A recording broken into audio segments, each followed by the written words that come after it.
Hi everybody! I know I only just recently did the 2011 YouTube survey, but now that 2012 YouTube survey has come out, I'm going to do that. So yeah, woo, let's get started. Question 1 is, why are you called that? So I guess I'm going to go through all the names I'm known by. I'm named Penny, or well actually my full name is Penelope. I think my mum only ever told me this once, but I think it's because she used to have a neighbour named Penelope and she always liked the name. And I've always been just known by my friends as Penny, but officially I'm Penelope. And my uncle has always called me Pitstop after the character Penelope Pitstop, which I've always really liked as well. My middle name is Jo, and that's after two of my aunts. Actually, I think only one of my aunts. Either way, one of my aunts at least, because I've got one aunt that's Joanna and one aunt that's Joanne. So Jo, just J-O, is just a little nod to at least one of them. And Evans is our family name, so yeah. And Jo Silver is actually a nickname that I made for myself during high school. I had lots and lots and lots of different nicknames in high school, all due to many different things, but I came up with Jo Silver because I was in a sword fighting troupe where we did theatrical sword fights and choreographed scenes in costumes as pirates and musketeers, and it was lots of fun. But I wanted a piratey nickname, so I actually called myself Tall Jo Silver. Jo from my middle name, and then Silver just because I liked the whole Long John Silver and all that stuff, but I wanted to spell it a bit differently, so S-Y-L-V-A became my way for spelling Silver of my name, and then I just cut the tall off after a while. I'm just Jo Silver. Second question is, tell us about your favourite school teacher. So I'm going to talk about two of my teachers. I'm going to talk about one from primary school and one from high school. So primary school, my year 3 teacher was really, really awesome. His name was Mr. Clough, and he was hilarious, like really, really funny teacher, but he also had a camera. So then whenever we went on excursions, or whenever we had a fun a fair at school, or we had show and tell or anything like that, he'd take photos of us with our show and tell, or take photos of us on our fun run or doing whatever, and he ended up putting them in a big album. So then at the end of the year we could all look through the album, and if we wanted one of the pictures of us from class, if it was like a really cool picture of us, we got to take the photos of us. So eventually he emptied his entire photo album by giving all the photos out to us so that we had photos of ourselves, and that was really cool, as well as the fact that he was just an awesome teacher.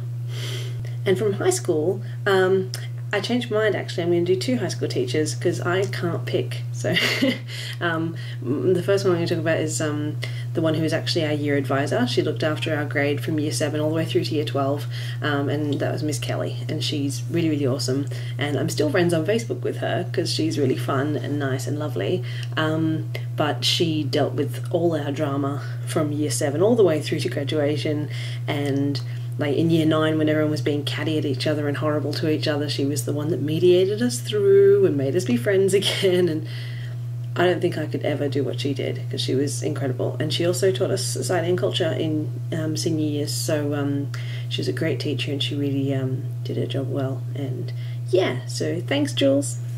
And then my other favourite teacher was my science teacher.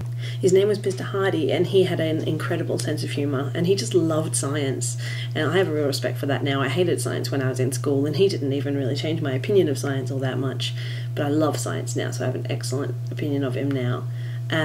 But the funny thing with him was one day towards the end of a term, he decided to tell us, he tried to predict where our lives would be going and what we would be doing, and he was just mucking around. But I'll never forget what he said he thought that I would end up doing. He thought that I would end up marrying a pastor of a church, because I was Christian at the time. So he said I would marry a pastor of a church, but he would be like a surfer, and he'd be really cool and like youth pastor kind of guy, and we just spend all our time down on the beach smoking weed with surfers and preaching at them. I was just like, oh my god, what an image of me. That's crazy. What's the strangest food you've ever eaten? I haven't tried that many strange foods because I don't have all that much of a adventurous taste sense, But having grown up in the bush, I did go to a few bush barbecues, so I have tasted goanna and snake and emu and kangaroo and a whole heap of other Australian bush animals that we had at this bush barbecue, so that was interesting. Goanna and snake are really chewy, not very nice. But I suppose if we're talking about anything that we've ever digested, when I was about 7, I ate a mud pie because a person who I was friends with told me to. And it was quite literally like we got an actual meat pie and then we shoveled out all the ingredients and filled it with mud and I ate it. So I have ingested quite a lot of mud just from that. Wasn't tasty. It wasn't. I assume. I can't remember. Question 4. Tell us about your first gig.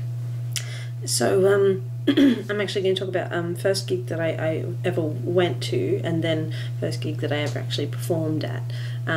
So, first gig that I ever went to was Black Eyed Peas, and I went there because I won a ticket in a Pepsi competition. So I got 2 free tickets to a Black Eyed Peas concert, and that was pretty cool. I wasn't a mad raving fan or anything like that, but it was free and they're entertaining, so yeah, it was pretty cool.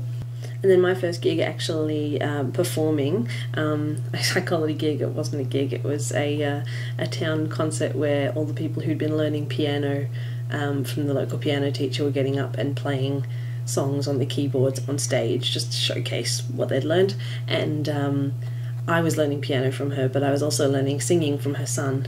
So halfway through the performance they set up a microphone in the middle of the stage, so I got up there and I stood in front of it and I was wearing rags and holding a broom and I sang Castle on a Cloud from Les Miserables, and I was so nervous, and my dad still has the video of it, and you can hear the shaking voice in the tiny little voice of me at age about 7 maybe, standing there not moving at all, just singing and singing and then finishing and giving a little curtsy and then walking away.